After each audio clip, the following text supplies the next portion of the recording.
Space begins when we have a body. Time begins when we start thinking.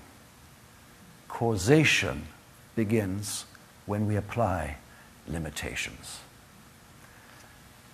That gem of understanding is drawn from the Vedanta, a school of thought that interprets the Vedas, the Upanishads, and really helps us relate to what reality might be. And that's what we're going to explore this evening. The Upanishads, if you want to translate it as loosely as possible, means sit close by.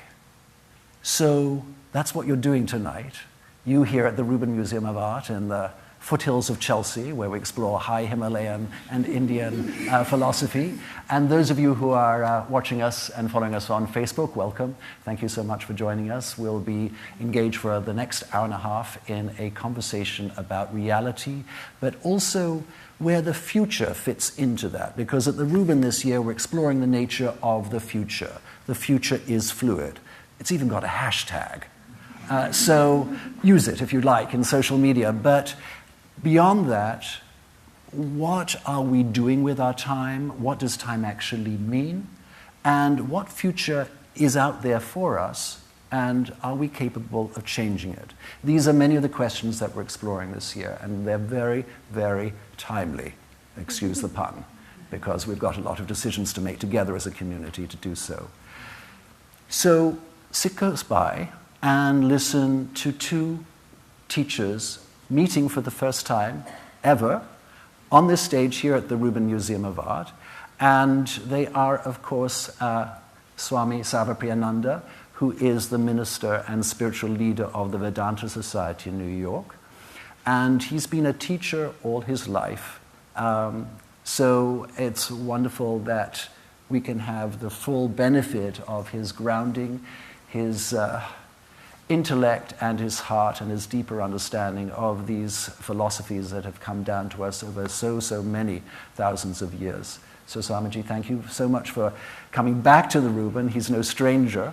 In fact, Swamiji's film that he made for us to talk about the nature of time is actually what captured and caught Dr. Deepak Chopra's attention when he was last here. And that is in a way the genesis of how the two came together, because when Dr. Chopra saw Swamiji on film, he said, I need to meet this man. And this is what's happened. Dr. Chopra, of course, is world-renowned as a pioneer in many things, in integrative medicine, in spiritual transformation. But one thing that he's really done is to bridge the gap between different schools of understanding about how we perceive reality. And that means not only consciousness studies, but also he teaches and is professor at business schools, economic forums, yes medicine, of course, and also spiritual convocations. And it's this cross-disciplinary thinking that has brought him such not only attention, but he has been the conduit to pay our attention to the things that really, really matter. And that is his great contribution, I think, to our society. So Deepak, thank you so much for joining us also again at the Rubin. So we're going to witness these two thinkers together in a conversation for 45 minutes or so, and then we're going to open it up for questions. And we'll be done by 8:30, and that's an expression of time, I understand. So thank you. My name is Tim McHenry. I direct programs and engagement here at the Rubin, and you're so very welcome. And we will now invite our speakers to the stage, Dr. Deepak Chopra and Swami Sarvapriyananda.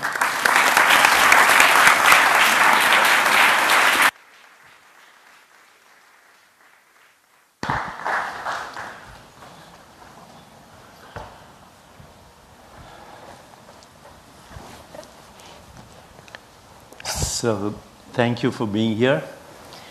We have approximately 40 minutes to solve the mystery of existence. So, without wasting any time, I'm going to start talking to Swamiji. Thank you for being here. Thank you for having me. And I'll just give a very short introduction, and then we'll get going, okay? So how many people here have heard the phrase, the hard problem of consciousness? How many people have not? Okay. Well, if you do a Google search and you ask what are the 150 open questions in science, the first open question in science is, what's the universe made of? And the answer is, we don't know, because 96% of the universe is mysterious dark energy, dark matter. I'm not going to go into that. 4% of the universe is atomic. Of the 4% of the universe that's atomic, 99.99% is invisible interstellar dust. So we can't see it. The visible universe, which we are now told, according to the scientific model, is 2 trillion galaxies. 2 trillion galaxies.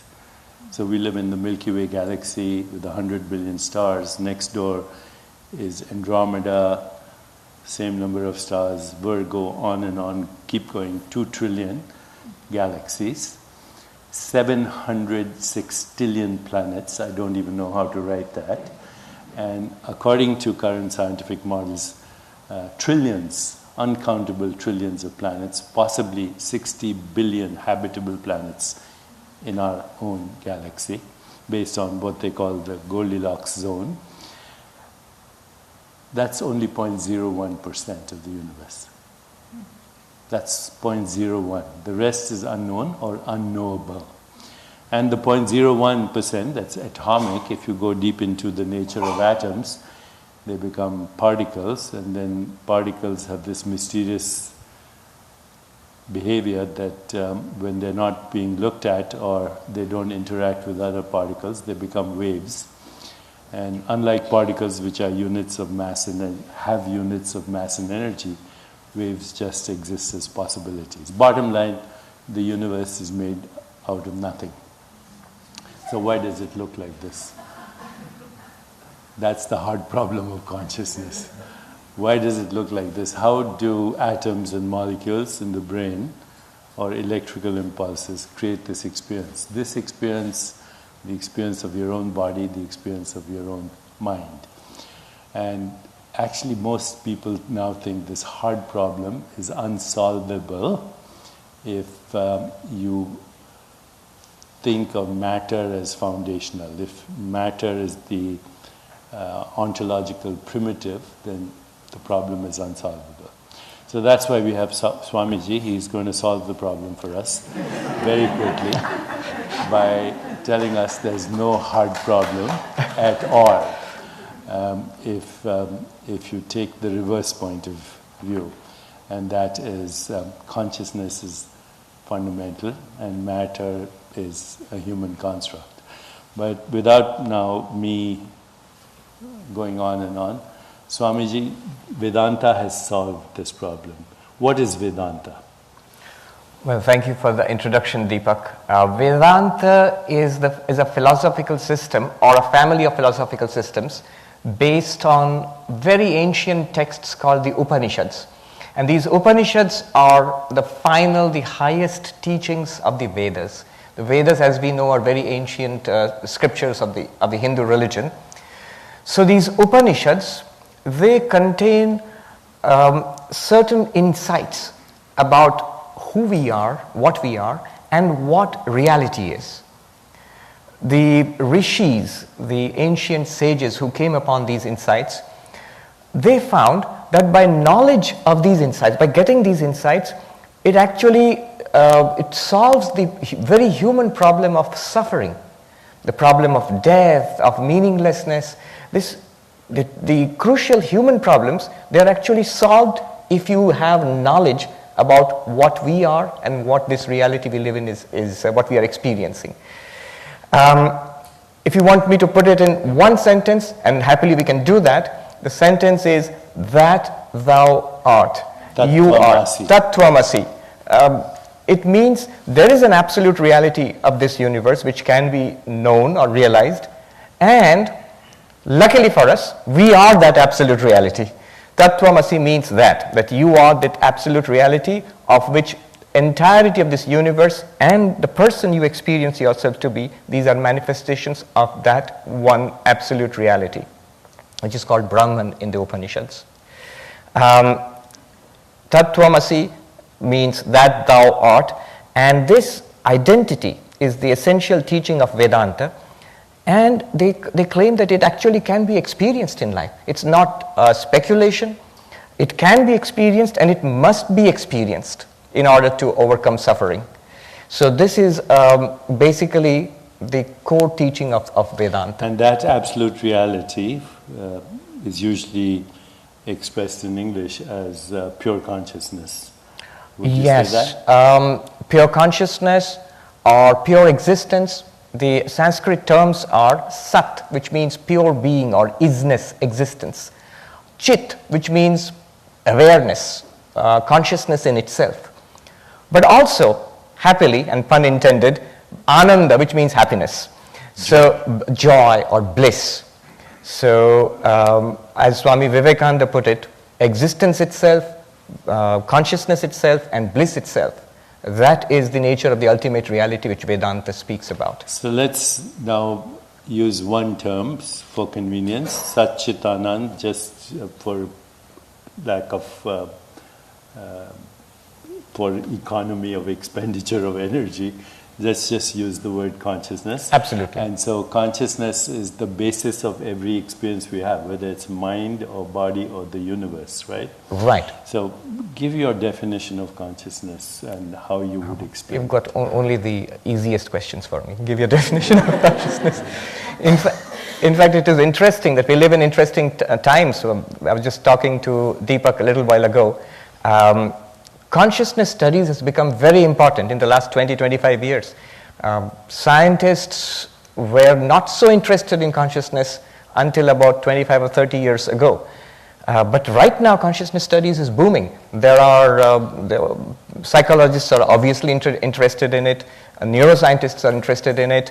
Linguists and philosophers and people. Cosmologists are interested in it. Computer scientists are interested in it.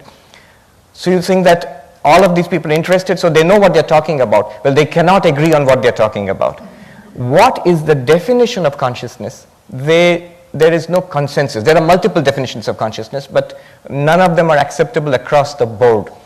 In fact, a friend of mine who is a mathematician and a monk, he told me that I don't take this entire field of consciousness studies too seriously.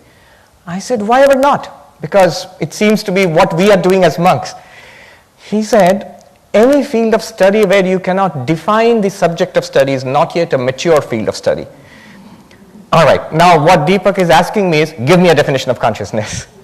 So I'm going to give you a definition of consciousness from the Vedanta perspective, where actually they are very clear on what they mean by consciousness. Get this. Whatever you are aware of is not consciousness. It's what is called a via negativa definition, a definition by exclusion. That means anything that you're aware of. Right now you are aware of sights and sounds and smells, all of this. So they are objects of consciousness, you are aware of them, and that which is aware of them is consciousness. So then consciousness is basically awareness of experience, right? Is the awareness in which experience becomes possible. Yeah. So here, I attend these conferences that you're talking about, and people come up with all kinds of definitions. So some materialists say consciousness is first-person experience. Others say consciousness is the knowing element in every experience. But I think the non-dualists these days, a lot of non-dualists in the West too, they're saying that consciousness is the knowing element in every experience. So right now you know that you're having this experience. You also know that you have a body. You also know that you have a mind. So what is it that knows this experience called mind, body, world? Other non-dualists have expanded on that and said consciousness is that in which all experience occurs, all experience is known, and out of which all experience is made. Right. So you started off by saying consciousness is not anything that is an object. Yes. So this what is this? This is an experience in consciousness, right? Right. Look at the words which Deepak just used right now. The knowing element, that by which knowledge is possible. Now what Vedanta would say is that if you carefully look at knowledge, all your experience, and eliminate mentally in your understanding, eliminate from your experience whatever is objective. By which I mean, you're looking at this beaker, this jar here. This is objective because it's an object of you're looking at it, it's an object. But what is looking at it? Your eyes. But you're aware of your eyes. Your eyes are open, closed, the guy is boring me so much I can't keep my eyes open. You are aware of that. So the eyes are also objects in your awareness. Now, you are aware of your eyes with your mind. You're thinking about your eyes. So the thoughts in the mind, you're also aware of that. So even the thoughts in the mind are objects of awareness. In this way, if you eliminate, again in understanding, everything that is objective, everything that is an object in your experience, you are left with consciousness as it is. And don't try to catch it. Now I will get consciousness as it is. You will never get it that way because that would be an object. So it is the you, the real you. In fact, one definition of consciousness offered by one of the disciples of the great Shankaracharya, in Sanskrit, Anidam Chaitanyam. Very elegant definition. What is it? Not this awareness. From your awareness, from your experience just now, if you eliminate in your understanding everything that you can call this jar, this body, this eye, this mind, this thought, if you eliminate that which shines upon all of them, that is consciousness. And what shines is the knowing element. So as Swamiji said, you can't go looking for consciousness because it is that which is doing the looking, right? You can't find it out there because it's that which is looking at what's out there. But let's go a little deeper further. Now that you have created the basis now that Yes. consciousness is not an object. The object is experience in consciousness. Now this is also an object, right? This Right. body is also an Right. object. And the thoughts are also an object. Right. So can we say, let's say you're a baby, you just showed up in the world, which by the way has already been interpreted for every baby for 2,000 plus years, ever since people started to speak in language and created culture and started telling stories. People started interpreting experience, and we are born into an interpreted world before we are born. You see, you're a baby, what you see here is not a shoe, you see a color, a shape. Right. If you touch it, it's a sensation. If you can smell it, taste it if you want, but or make noise out of it. Yeah. So these are sensory experiences, right? Without labels. Right.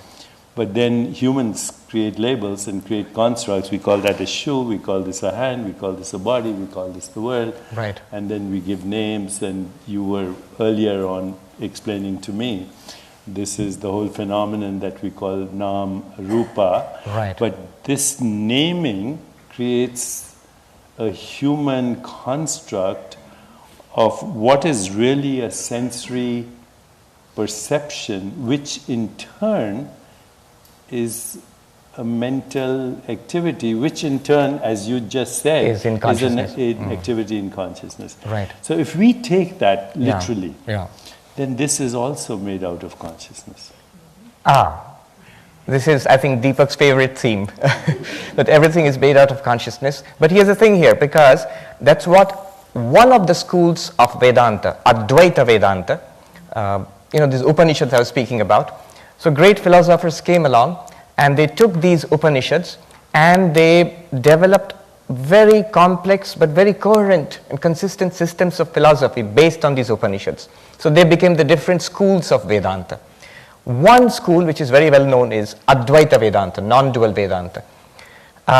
There, the idea is that not only are you consciousness, but then everything else is also consciousness. Now this might sound, as somebody told me recently, a materialist. It's a wacky idea. It's a crazy idea. How can everything be consciousness? But it goes like this. Once you say that whatever is objective is not consciousness, that which is aware of the objects is consciousness, then you are left with the entire world of objects, the entire universe out there, my own body, even the mind, they're all objects. Now I am the consciousness witnessing all of this. Now your question is, then what are these objects? And that's where Vedanta becomes very interesting. It says, all of the things that you experience in consciousness as objects are actually nothing other than consciousness itself. You, the pure consciousness, the entirely subjective consciousness, appears out there as a world set in space and time and full of objects with the help of name and form. So this names and forms, another name for this is Maya, name and form, Nama Rupa. So what you're seeing here is you, the consciousness, in yourself appears a mind, a body with its senses, and the senses reveal to it a universe of objects set out there apparently in time and space, including this glass jar. And all of this is name and form. Interpretation, as you said. Somebody put it very beautifully. Language is the knife with which you cut reality. So this patch of color, what it might look like to a baby, but the mother comes and explains, this is a jar of water. And this is your body. This is your body. This is a hand, this is the world. Yeah, and a concept of your body. Yeah, that also slowly a baby learns over time. That is my body. So given this understanding and given the Vedic worldview and given the fact that we as humans we can only speak in language and explain things in language, and as soon as we create a word, we in a sense create a construct out of fundamental reality, which right now you said is consciousness, Tattvamasi, that's Aham Brahmasmi Tattvamasi. Given this construct, for our audience who's not familiar with these terms, can you help explain the difference between Jiva, Atma, and Brahman? And then let's go further after that. This is an opportunity to get Vedanta in less than an hour. Okay, so we can't waste time. Let's get it all out here. Oh, Vedanta 101 then. Yeah. Yes. That absolute reality which Vedanta speaks about is called Brahman. And the word Brahman, etymologically, if you look at it in Sanskrit, it simply means the vast. That which has no limit. Just the vast. It's not the name of a particular god or anything like that. It's just the limitless, the vast. Infinite. The infinite. And by the way, when you talk about infinite, a mathematician or a scientist might want to ask you, what exactly do you mean by infinite? Because there are precisely defined infinites, more than one infinite in mathematics, for example. Vedanta has a very precise definition of the infinite. It says that which is not limited in space, time, and object is the infinite. In Sanskrit, desha, kala, vastu, paricheda shunyam, devoid of limitations in time, space, and object. What are limitations in time? Born at this time, dying at this time, created and destroyed. So that's a limitation in time. If you do not have a limitation in time, what happens? You're eternal. There's no point where you are that is created, no point where it is destroyed. So here's a very important thing to understand. Eternal doesn't mean stretching in time forever. Eternal means timeless, not in time at all. You're right. It's not with something which lasts a long time. That's one way of understanding eternal, but that's just a preliminary step. The real thing is your time is in you. You might ask, that sounds confusing. What do you mean time is in you? Vedanta means it in a very simple sense. When you experience time, right? That Tim just told us we're going to wrap up by 8:30. So it's in Tim's consciousness all the time that we're going to wrap up at 8:30. 8:30 is not aware of Tim. Tim is aware of 8:30. That's all that Vedanta means when it says that time is in consciousness and not consciousness in time. Another human construct. And no limitation in object. That's an interesting thing in Indian philosophy. Limitation in object means this glass jar is just a glass jar. It's not the table. It's not Deepak or me. So each object has its own identity and it's different from everything else. That's called limitation by object. And being infinite means it is not limited to any particular object, which means no object in the universe is different from Brahman. If no object is different from Brahman, there is no difference between Brahman and any other object. There is no second thing apart from Brahman, so that no second means Advaita, non-duality. So Brahman is that non-dual reality which is not limited by time, space or object. That the objects in consciousness cannot limit consciousness. Consciousness is not limited by its contents. But now... Atman. Atman, yes. That's the second important concept in Vedanta. Atman means you. So when Vedanta says that thou art, what it basically means, Brahman is equal to Atman. It means that that infinite reality, not limited by time, space and object, is you. You might say, that sounds cool, but I can't really believe that. But it's you in a very special sense. Not you as a body, not you as the mind or as the limited person, but as that absolute consciousness which shines through that particular mind and body. So, which in fact shines through and reveals the person you take yourself to be. So that reality, beyond the person, that pure consciousness is called Atman. And Atman is equal to Brahman is basically the teaching of Vedanta. So if you say, what is Atman? The real me, or the real I, which is the reality of this universe also. It's the self, not the selfie. This is a selfie, right? Yes. Deepak Chopra is a selfie. Your name and your form is your selfie at the moment through an act of perception. But when we say I, what is the I that is experiencing this name and this form, right? I think the selfie idea, it struck me, in Vedanta we keep saying that you have to find out who am I or what am I. Because if you discover that, you have discovered the reality of the universe, self-knowledge. I think that's the real selfie. When you, instead of taking a picture of the body, if you could take a picture of yourself as you really are, that would be the ultimate selfie, I think. That would be a nice topic for a talk, I think. The ultimate so now, selfie. what is the difference between Atman and Jiva? The Sanskrit term Jiva, it's as we experience ourselves right now. If I tell you that you are pure consciousness, you might say, Swami, that sounds nice, but that's not how I see myself. How do you see yourself? How do you experience yourself? We experience ourselves as persons, as embodied in bodies which are born and change and age and decay and die. We enjoy and suffer. So this being, which is definitely a conscious being, but which finds itself limited to a body and mind, this is called the Jiva. And even that body-mind is an activity, it's not a noun, it's a verb, it's a changing process, right? True. In pure consciousness. True. The body is a series of changes. We all know it, from birth till now and eventually from babyhood to childhood to being a teenager to a young person, middle age and an old person. It's a stream of changes in this physical matter. That's the body. And the mind changes even faster. I mean, today, from the morning till now, how many times you've been happy and irritated and curious and bored. The mind changes continuously. It's a series of changes at a subtle level. You experience it within yourself. And this body-mind series of changes appearing in consciousness, having forgotten its consciousness nature, is what we call the individual, the Jiva. That's the Vedantic understanding of the person. And this Jiva is, and correct me if I'm wrong, because I'm a novice. You're the expert. Oh, you're not.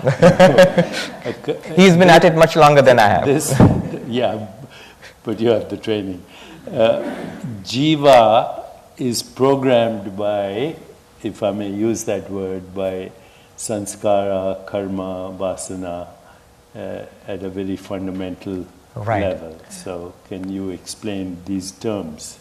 Yes, our story does not begin at birth and does not end with death.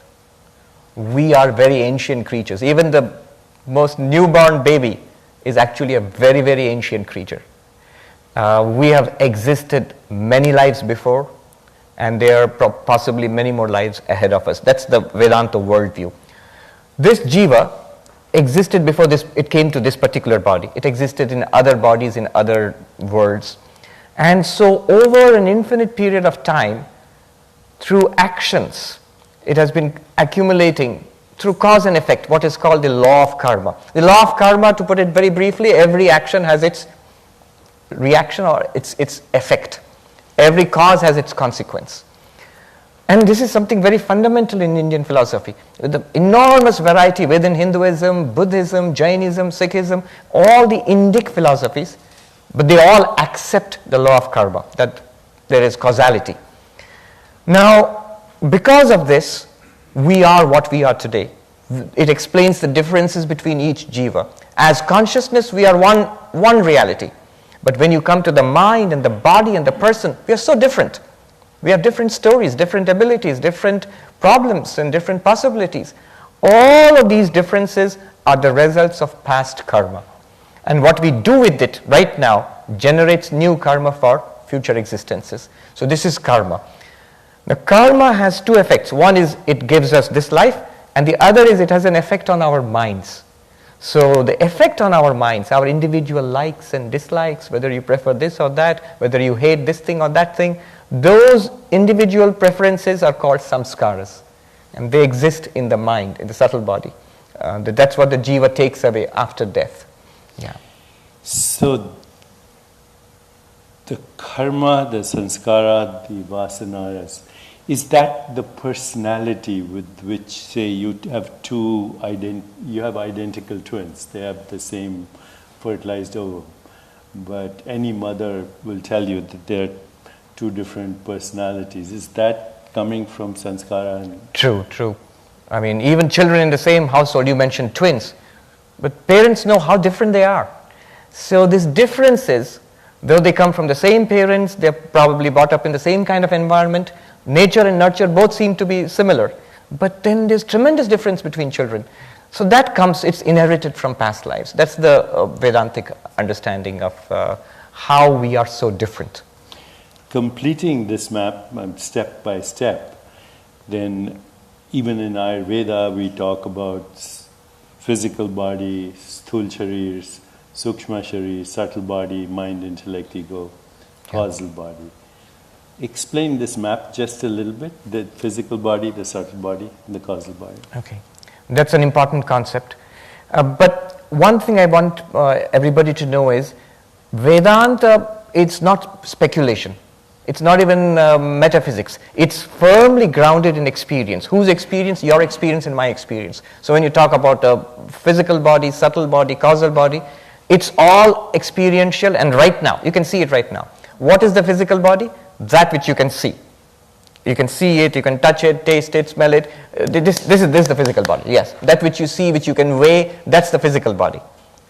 Now, within this physical body is what Vedanta calls a subtle body. How do you know? You just have to close your eyes and look inside. You see, I'm happy, that's a subtle body.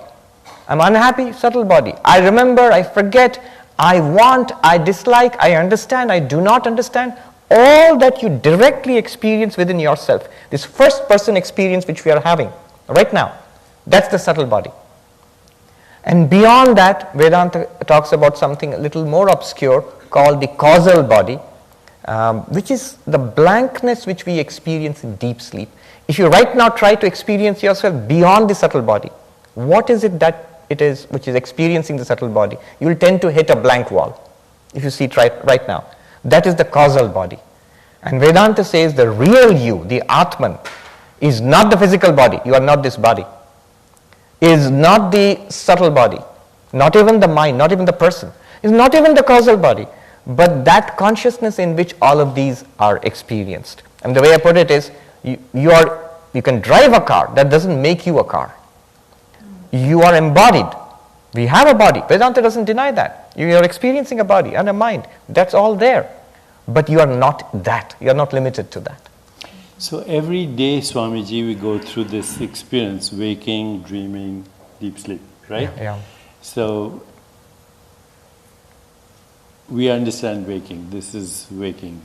Unless somebody is dozed off. Yeah, unless somebody... Always a problem with Hopefully Vedanta. everybody is in the waking state right now. Okay, then the dream state, we also experience every night. Yes. And deep sleep we also experience every night.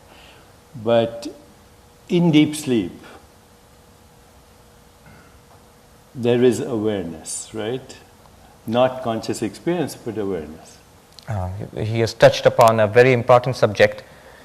If you are saying that you are awareness, I am awareness, and this is constant, body changes, mind changes, then somebody might ask, what about deep sleep? What about the stages we call unconscious or under anesthesia?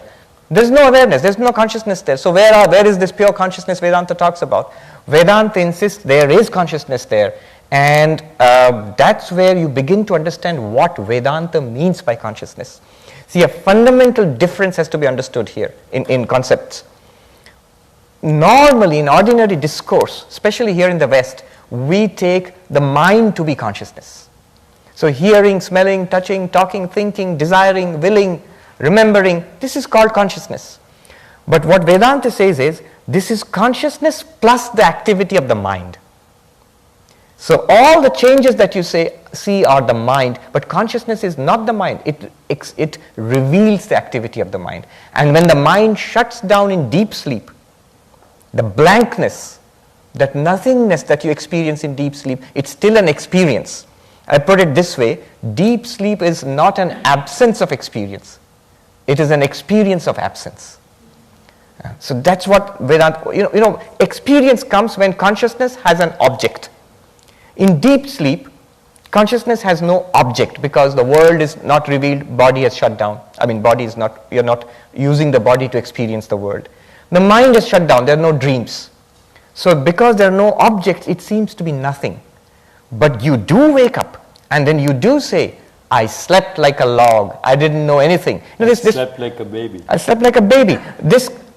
This phrase is there, this similar phrases are there in every language, showing that it's a common experience across all humanity. So that means it's an experience. It's not nothing. So there is consciousness in deep sleep. That's what, in fact, a recent book which talks about the phenomenon of that consciousness is there in deep sleep. It's called Waking, Dreaming, Being, yes, by Evan Thompson, who's a philosopher in the University of British Columbia. He says that even in deep sleep you have to admit consciousness, and he makes an interesting comment at the very beginning. He says that consciousness studies didn't begin 25 years ago. It began with the Upanishads 5,000 years ago. And he makes a tremendous statement. He says we should not date our history from AD and BC. We should date history from before Upanishads and after Upanishads. They are so important. Yes, a tremendous assertion he makes. Let's talk about deep sleep and the relationship. Is deep sleep a kind of a clue, a window to what we call death? Death. Okay. Because now we are moving into grim subjects. When we go in India, when they do a cremation or frequently Bhagavad Gita is quoted, chanted, yeah. And Lord Krishna says, the real you is not subject to birth or death, water cannot wet it, wind cannot dry it, weapons cannot shatter it, fire cannot burn it, it's ancient weapons cannot cleave it, it's unborn, it's not subject to death. Right. And many swamis like yourself, when they say what happens to you after death, their answer is, I was never born, which is very confusing to people. But what is the connection between, say, waking, dreaming, sleeping, and Turiya and death? All right. You've used the term Turiya, which is a common term in Vedanta. It literally means the fourth. What do you mean by the fourth? Vedanta looks at it this way. There are different procedures, methodologies, if you will, for discovering ourselves as pure consciousness. And anybody can try them out. One of the methodologies is to use our common experience of waking, dreaming, and deep sleep to come to an intuition of ourselves as the witness consciousness of waking, dreaming, and deep sleep. When you are identified with this person, this waking person, you are called the waker. Call it the first. When you are identified with the person you are in the dream, you are not aware that you are dreaming. It's a dream which you realize later, but you were there in the dream as a person. That person we call it the dreamer. Then deep sleep, that consciousness associated with deep sleep, when you wake up and say, I slept like a baby, call it the third, the deep sleeper. So you have the waker, the dreamer, and the deep sleeper. And these are the three which we are used to. We think of ourselves as, this is our experience. And what Vedanta teaches us, the insight, crucial insight of Vedanta is, you are not the first, the waker, not the second, the sleeper, the dreamer, not the third, the deep sleeper, but what it calls the fourth, the consciousness in which all of these are appearing and disappearing. So the consciousness is apart from these three and yet underlying all of these three. That fourth is called Turiya. And that is not subject to birth, death. That is not subject to birth and death. What is subject to birth and death? The body. What is subject to change? The mind. But the Turiya itself is the witness of the birth and the death of the body, birth and the aging and the decay and the death of the body. It itself is not born with the birth of the body. It itself does not age with the aging of the body. It itself does not die with the dying of the body. And the changes of the mind, Turiya itself reveals the changes of the mind. The Mandukya Upanishad, which is a classic text of Advaita Vedanta, it says that you are the Turiya. You are not the waker, dreamer, or deep sleeper. And the whole point is to realize yourself as the Turiya. And it's not really the fourth. Really, when you come to an understanding of it, it is the one which appears as the three. Correct. Yeah. So now, we earlier in the room there, we both were talking about Wittgenstein, the German philosopher. And Wittgenstein said in one of his writings, our life is a dream, we are asleep, but once in a while we wake up enough to know that we are dreaming. Mm-hmm. So by tonight, whatever happened today will be a dream. Your childhood is now a dream. What happened 5 minutes ago is a dream. What happens to my words by they reach you, they're gone. So actually this right now, in a sense, is a waking dream because it's ungraspable, right? 1 minute ago is ungraspable.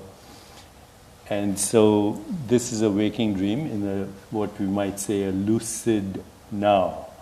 And the reason I'm bringing this to our attention right now is this waking dream is frequently referred to as Maya, right? Because it's a projection of consciousness. But anyway, how does this all help us? How does this help us alleviate our existential suffering? What has this to do with the 5 kleshas that the Vedanta talks about? Yeah. Before I get to that, I know when Deepak says this is all a dream, I would see some skeptical faces. He'd say, no, this is real, and the dreams are dreams, and this is real. But look at it this way. If you imagine something, eating a cookie, you'd say that's an imagination, it's not real. And if I eat a cookie, that's real. But now do this.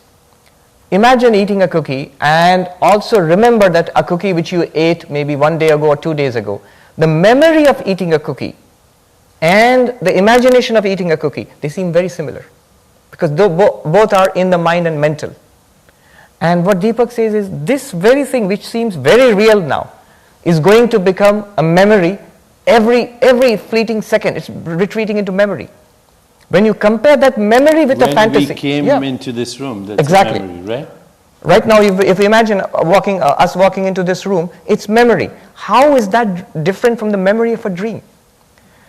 Every fleeting moment which we call real is quickly, at tremendous speed, disappearing into a dream-like memory. You would still argue, no, but this particular moment feels very real. And Vedanta agrees with you. This present moment feels very real because you are here. You are reality. This moment borrows its reality from you. See, wherever you are, that feels real to you. Imagine, even in your dreams, when you are actually in a dream, you don't know it's a dream, it feels very real. It feels very real at that time. It's because of the presence of consciousness at that present moment which lends reality to it. So the only continuity in any experience is that which you say I. When you say, where are you? You say, I'm here, right? But if you go inside the body, there's no one there because this body is in I, being experienced in I. Mind is being experienced in I. That I is the only invariant in every dreamlike experience. Absolutely. It's the only constant. Absolutely. When you were a baby, Yes. when you were a teenager, different body, different mind. But the invariant is that luminous consciousness Right. that brings that experience, the light of awareness that brings that experience Right. to what we call reality. I'll make a small distinction here. When you say I, that I is not the ego. Yes. Yeah. It's I would call it the witness of the ego. The witness. Yeah. The ego comes and goes. So when you are deeply absorbed in something, playing a game of tennis or something like that, or immersed in a beautiful musical experience, you lose sense of self. So you'll see, has the I gone there? The ego is not apparent there. But consciousness, that's always there. Otherwise you wouldn't have that experience at all. So that's what he means by the luminous I. But going back to the very important question which Deepak asked, what good is all of this?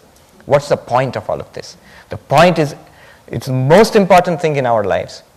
The whole point of this, and of all of Indian philosophies, the different schools, it doesn't have to be Advaita Vedanta, it could be Buddhism, it could be Nyaya, Sankhya. The whole point is overcoming suffering and attainment of true, lasting peace and happiness. How does that work? Think about it. Where is suffering? There is suffering in the world, suffering of the body, suffering of the mind. But that consciousness which reveals the body, mind and the world, does it suffer in itself? You will see no. I'll tell you a very funny story.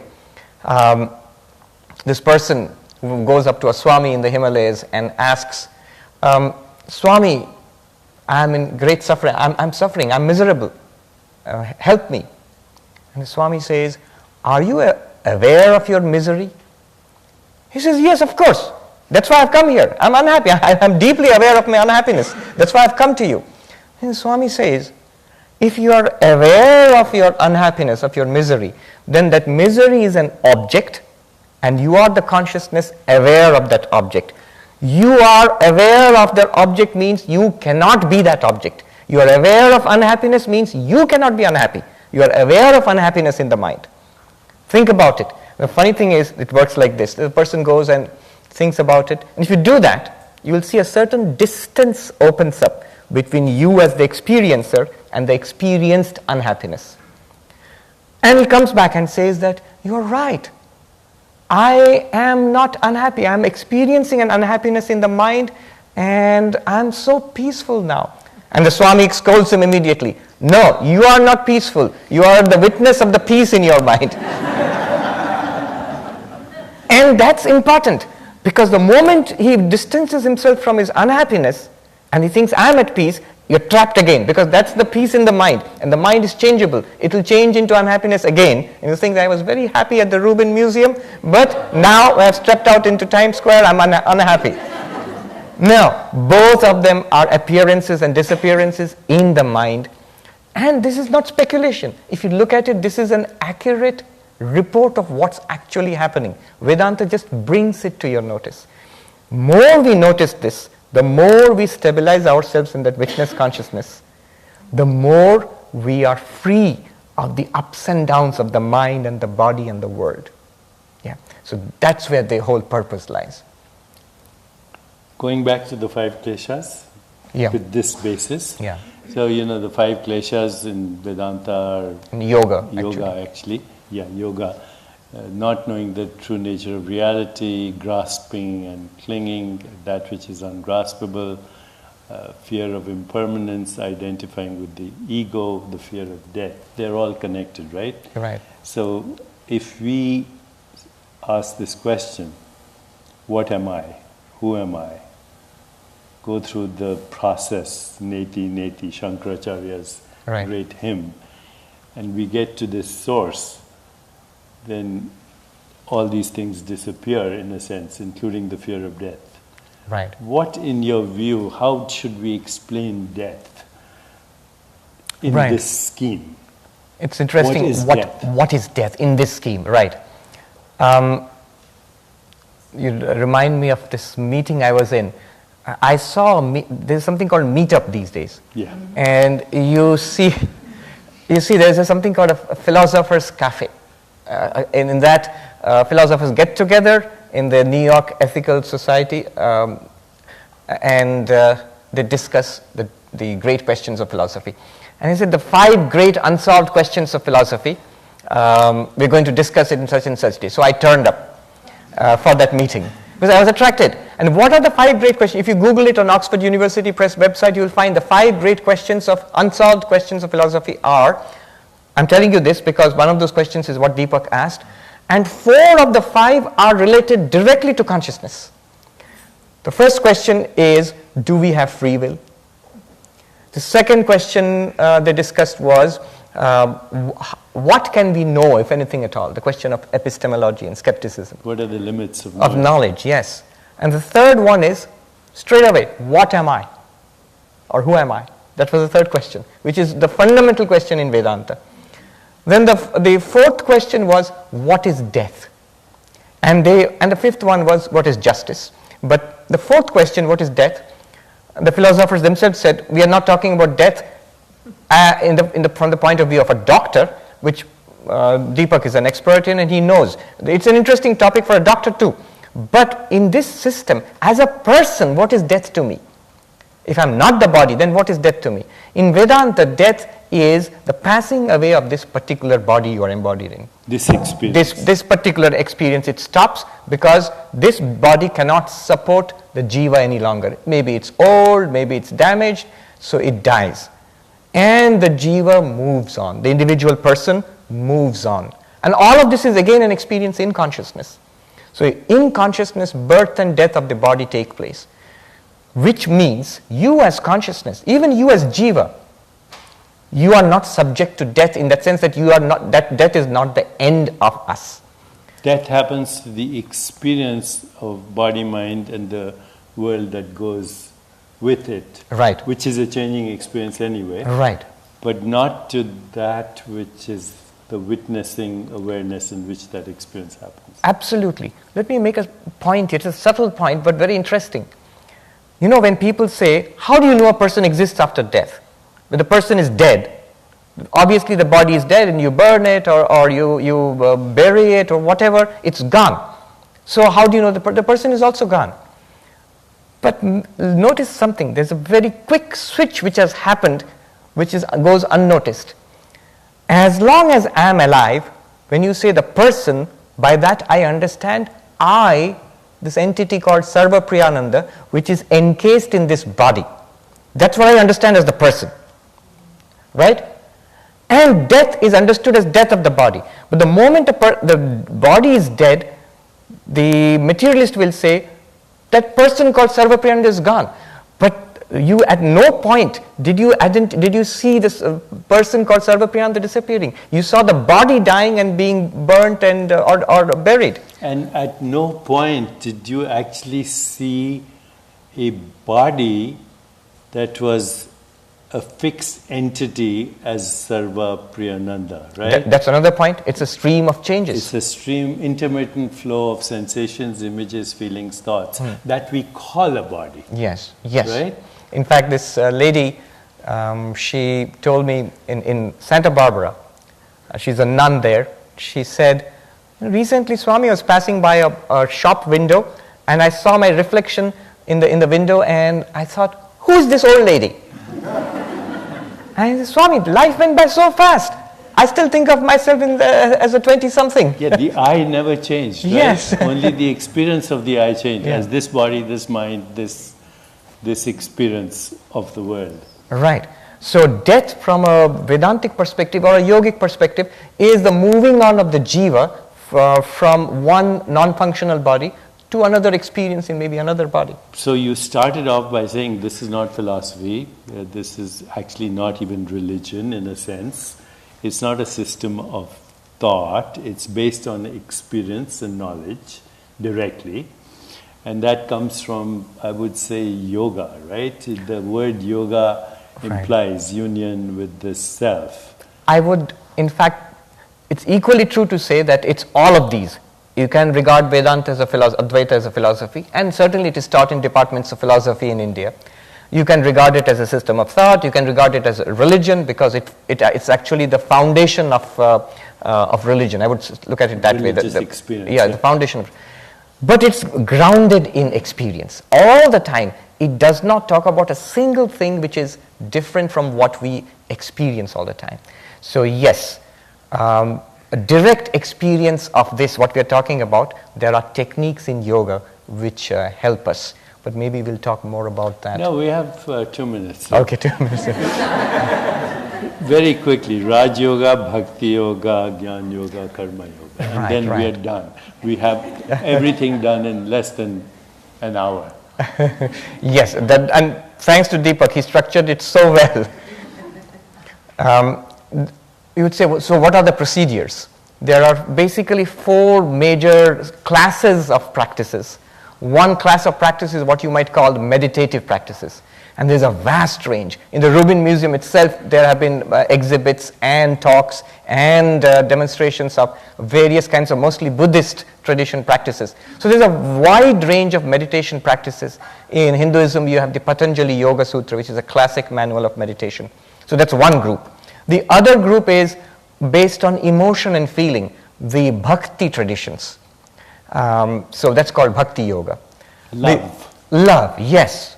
And then there's a third group of practices which seeks to convert our action, work, into spiritual practice. So what you might call, in a generic way, doing good to others, living unselfishly, living for a higher purpose. So all of that comes under karma yoga. How do I transform my action from a negativity, from a prison, into something that frees me, takes me to freedom? But the one which is a personal favorite, so I've saved it for the end, are the Jnana Yoga, the path of knowledge, which are, like I just mentioned, the 3 stages, waking, dreaming, and deep sleep, or the seer and the seen, Drigdrishya, or the method of the 5 sheets, the physical, the vital, the mental, the intellectual, and the causal sheet, and so the bliss sheet. So there are different, you might call them philosophical spiritual philosophies, sciences which are investigation directly based upon what you experience right now to lead you to that intuitive experience of I am that immortal pure consciousness. So yes, 4 yogas. Verifiable. Directly verifiable. Directly verifiable. Yes. Okay, so that's Vedanta 101. Okay. Yes. Thank you.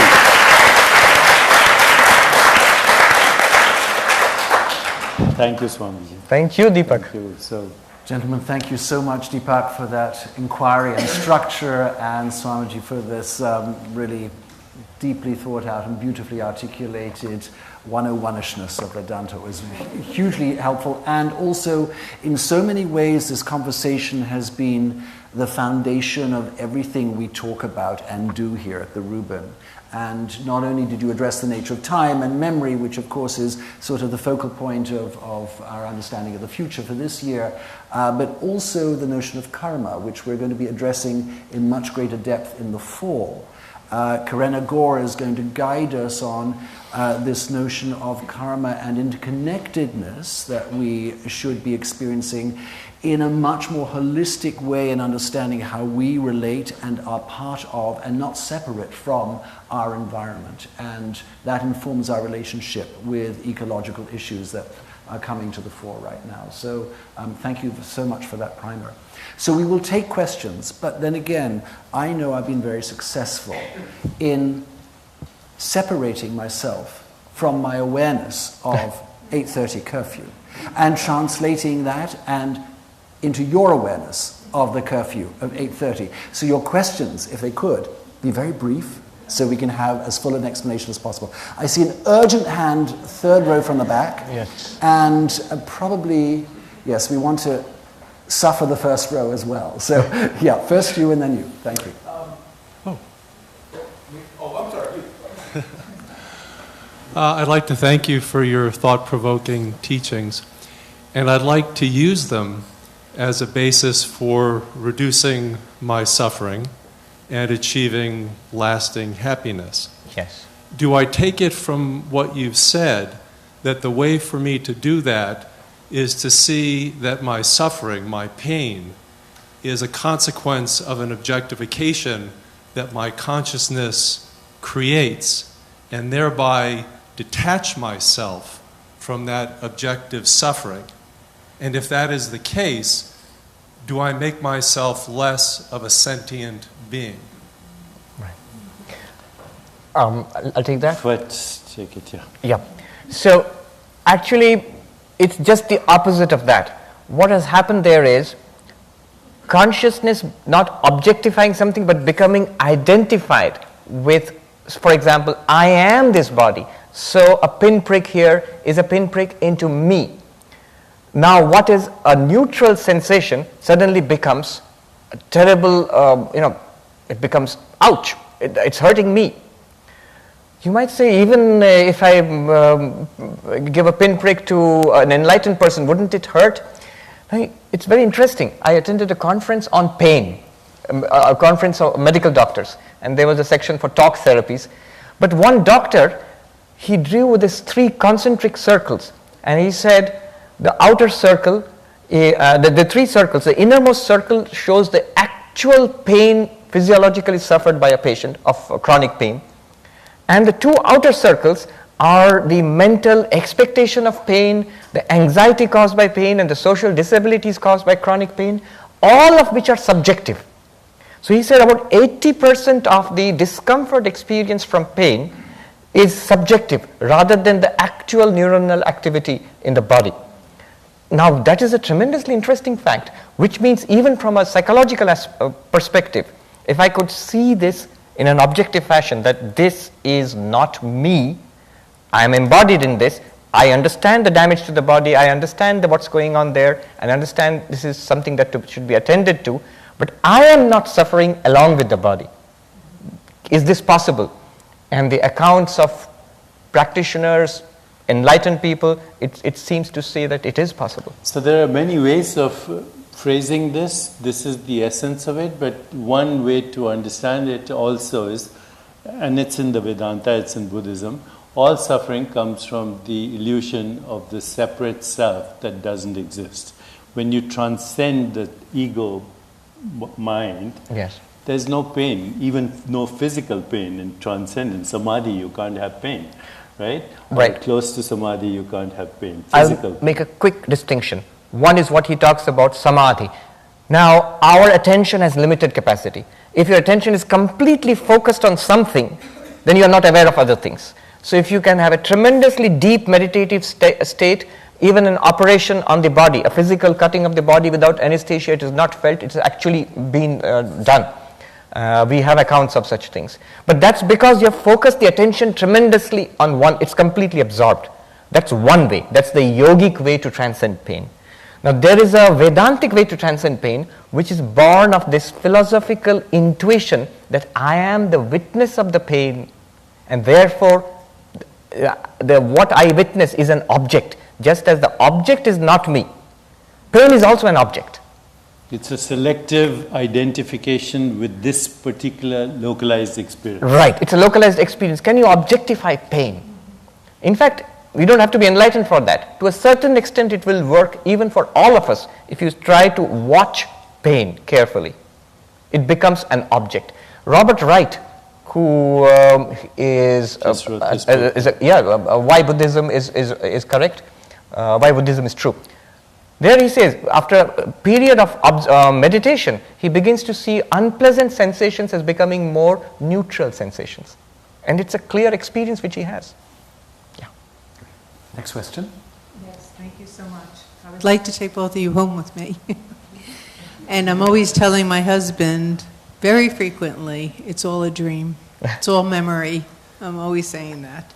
But I've experienced being a meditator for many years in a deep meditative state myself as just pure energy, boundless, like not limited by the form of my body. And it's an incredible experience, and I'm wondering if that is in the Turiya state, where you a person actually experiences what maybe deep sleep state is, but we're conscious of it. All right. And I just want to say something about the pain. Right. I was lucky enough to have spent time with 3 enlightened beings while living in India. And someone asked one of them about pain in the body. And he said, everything is made up of energy. And if you look at the pain as pulsating energy rather than having the concept like, oh, this is pain, then it transforms it. And I experience that if I'm in pain, to just see it as energy rather than labeling it. Because I think we ground it in the body more when we label it pain. Right. But Should I take that? Yeah, please. All right. 3 responses there, quickly. The first one is the most important one. It is said that in deep meditative state, your words, that you experience yourself as energy. Yes.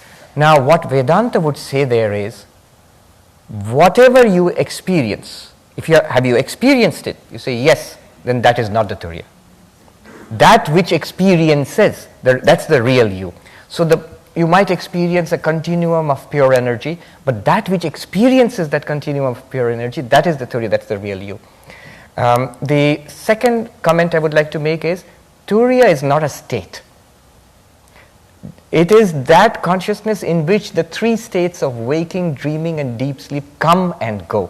Just as gold can be made into a necklace, an earring, or a bracelet, but gold in itself is not an ornament. Gold is the reality, the substance which is made into different ornaments. So it's like asking, is gold a new kind of ornament? No, gold is the reality of all ornaments. So Turiya is the reality of all these 3 states. And the last one, absolutely.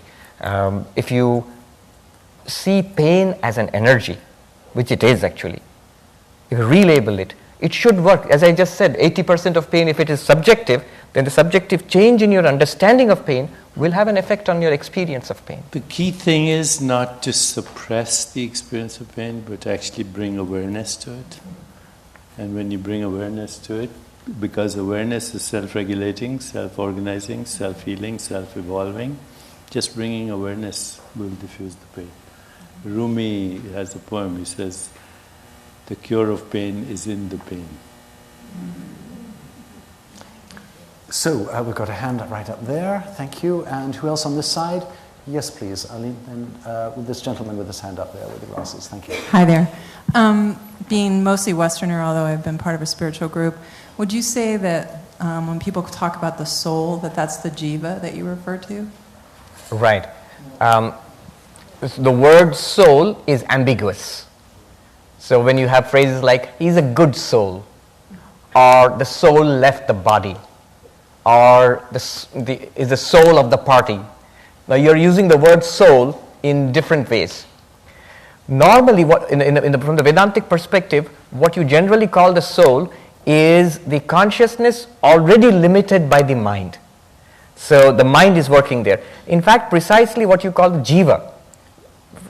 Theologically speaking, it's the jiva which would be the equivalent of the soul in Vedanta. Yeah. So our next question, yes, thank you. The mic's coming to you. Wanted to ask about karma yoga. So even though we're pure consciousness, but we live in this reality and we live in this time and space, what does Vedanta say about how you should direct your actions or your thoughts according to Vedanta? And also a follow-up question, slightly unrelated, is there such a thing as good and evil in Vedanta? Or what is the meaning of our actions if we are pure consciousness? Right. Should I take that? Yeah, please. I'm sorry, but all of these questions are so close to my heart and is in the Vedanta, so I'm sort of, yes. When we experience this reality, we experience it as beings in a body with a mind, in a world populated by other beings, so action becomes meaningful then. You are pure consciousness, as all of us are.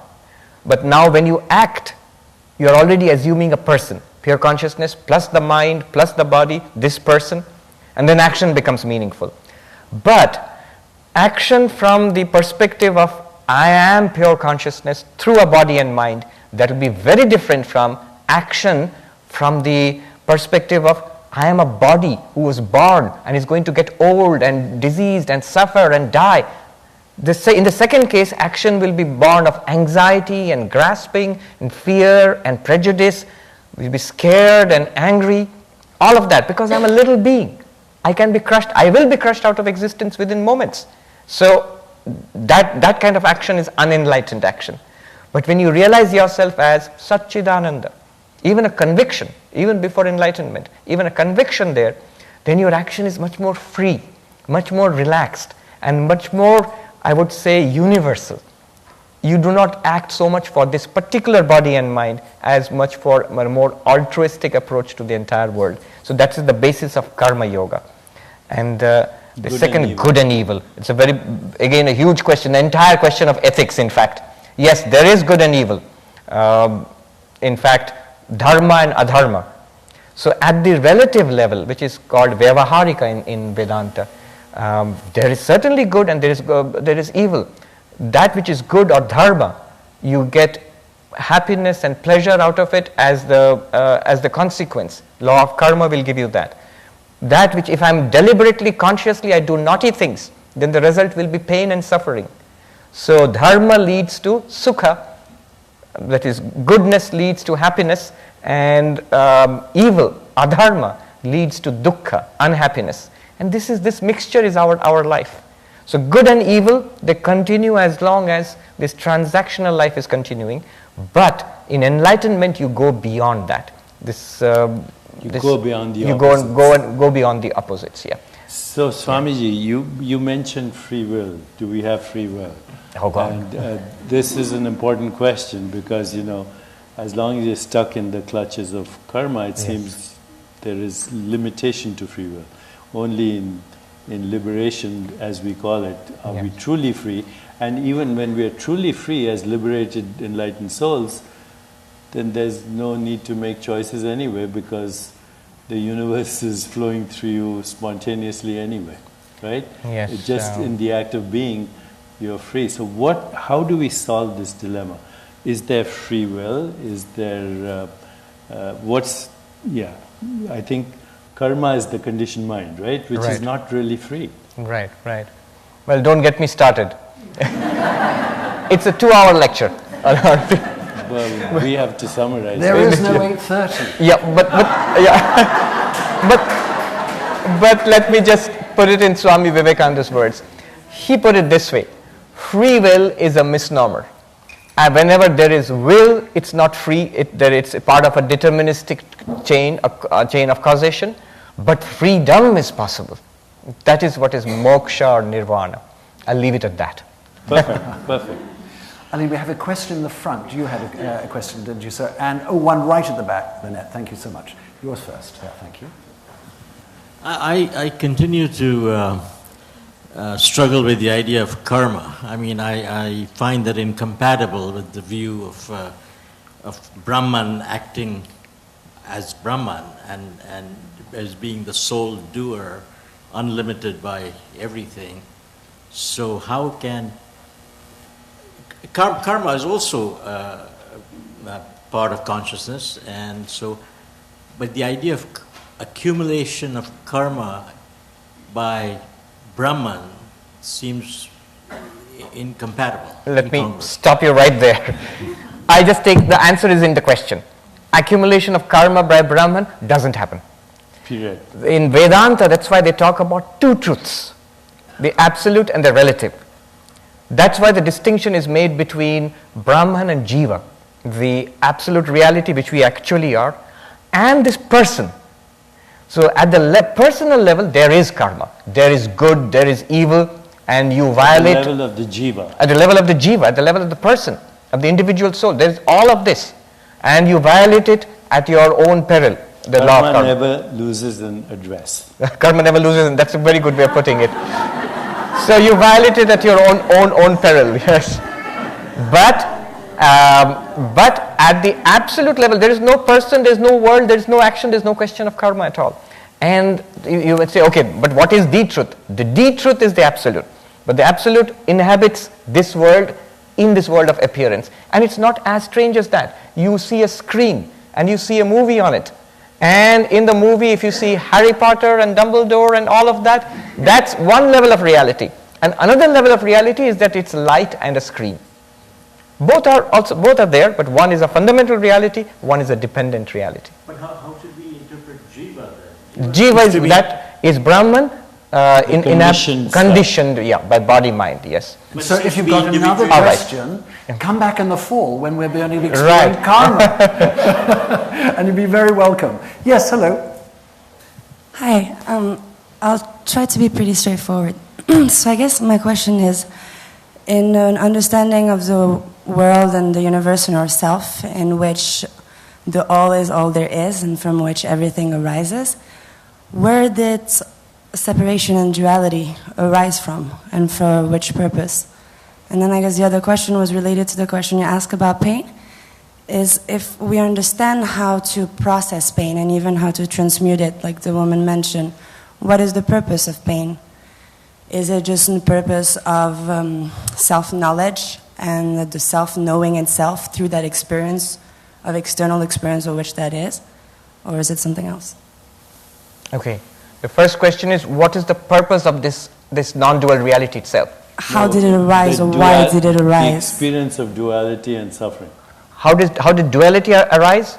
Or like why does duality exist? All right. Or our experience of duality, or duality, in its manifestation. The absolute experiences itself as the relative. Right. This is a very deep question, and very difficult to actually to put in language, because language functions at the level of duality. It's in this world that language actually works. But it's put in this, different ways of explaining this are there. One is that why does duality arise? That question itself, if you ask a non-dualist like Shankara or something, the answer will startle you. He will say that duality does not arise. You say, then what is it that we are experiencing? And the answer will be, aha, you are experiencing it. But is it a reality? So if you ask, why did those things happen in my dream?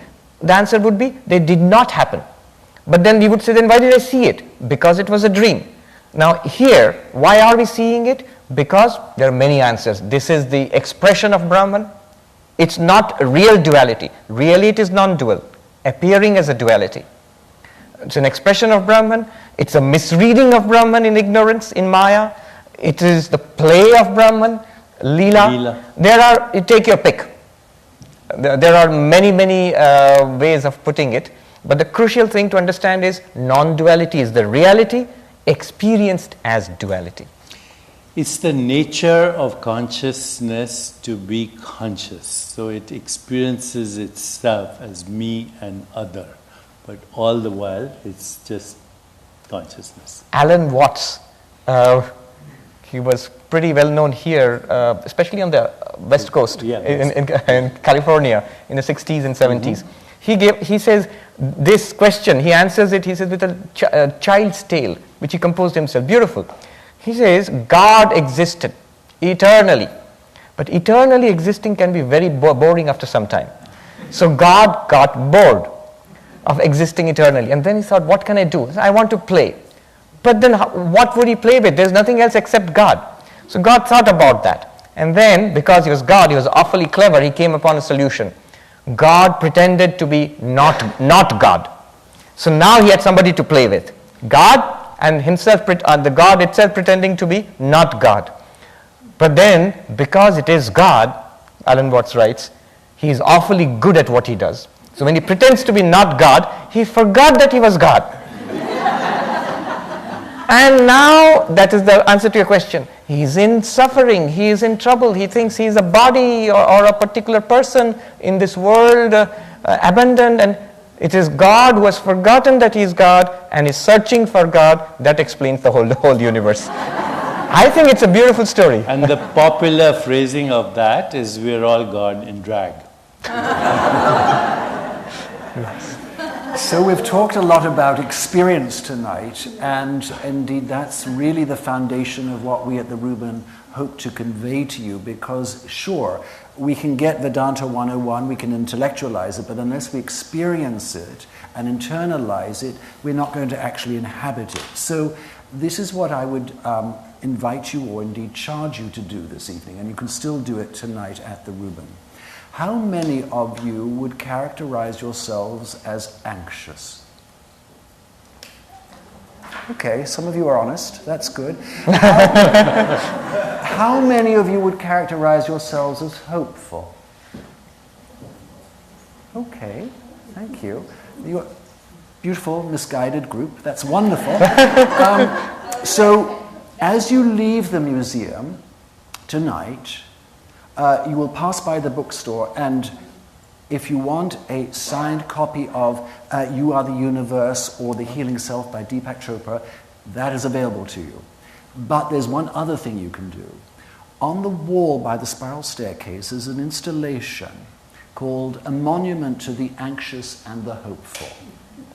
Now, if those of you who are anxious about something in the future, you can take up a card that says, I am anxious because, and you write that answer down. And then what are you going to do? You're going to have this glorious sensation of objectifying the anxiety as you place it on the wall, and you see it apart from yourself. And that is exactly the lesson that Swamiji conveyed. Absolutely. To us. And then you will see everybody else's anxieties lined up, and you'll suddenly see yours in diminution, in perspective to the greater swell of what New York City feels about the future. Those of you on the hopeful side can do the same thing, but you're going to realize, just as Swamiji told us, that, oh, my hope is actually not too far away from somebody's anxiety. And it's good that I can actually see them both side by side. And now you can go out into the world and have some greater distance between you and what you think you are. And that's kind of the lesson that collectively we at the Reuben and we at the Reuben hope to convey, just a little bit, a step at a time, a day at a time, which means you have to come back every day and try it again. You do realize that. And that includes all of you at Facebook, following us in this extraordinary conversation between Deepak Chopra and Swami Sarvapriyananda. So we'll take one more question. Who's burning to ask a question? Hands up, hands up. Somebody's already got the mic. Great, go for it. Thank you. You need the microphone. Sorry, we're going to get that to you. Thank you, Ali. I have two questions. One is it possible in deep sleep to avoid errors, making errors? Even I am ignorant. In deep sleep stage, is it possible to make errors, Okay, but even I am ignorant? That's the question? Yes. Well, there's no possibility of making any kind of error, doing anything right or wrong in deep sleep, because there you do not experience a body, you do not experience a mind, so you cannot do anything, think anything, say anything, so you're saved from making errors in deep sleep. Okay. Yes. Then ignorant? I can be ignorant. Ignorance is there. Yes. Advaita Vedanta says deep sleep is a state of ignorance. Yes. Okay. Number two questions. In case of shining Brahman within us, individual, there is a degree. Like Brahman is shining within both of you very with force. But in my case, as an individual, I didn't get the shining from Brahman. In that case, why Jiva and Sanskar or Karma is working with me differently than you all shining so well? No, that's a good question. But what Vedanta would say to that is, first of all, don't say Brahman is shining brightly or not brightly. I am shining forth. Own Brahman as yourself.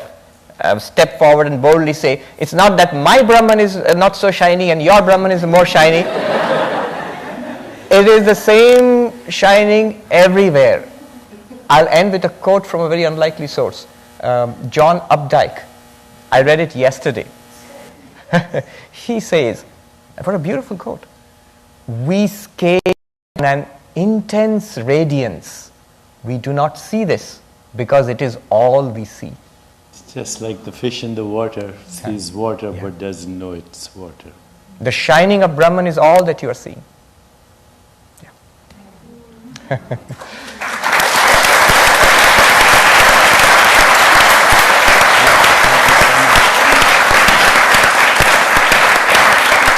May I end with a Vedantic quote? It would be beautiful. If you can see it, if you can touch it, if you can perceive it, if you can think about it, imagine it, conceptualize it, it's not real. So, unfortunately, that means the gifts that we wanted to convey to Swamiji and Deepak are also illusions. But just as the Swami and Deepak are also illusions. Yes, but know that the intention of our thanks is not one. And that is all I can say. What we would like to present our speakers and our teachers tonight really is, we've called this conversation, the Vedas, everything there is. These are not everything there is in the Rubin Museum, but they are collection highlights from the Rubin Museum. And so for your libraries, for your fellow scholars, for yourselves, please accept these humble gifts from the Rubin. Thank you so much. Thank you. Thank you. Thank you. Thank you. Thank you. Thank you.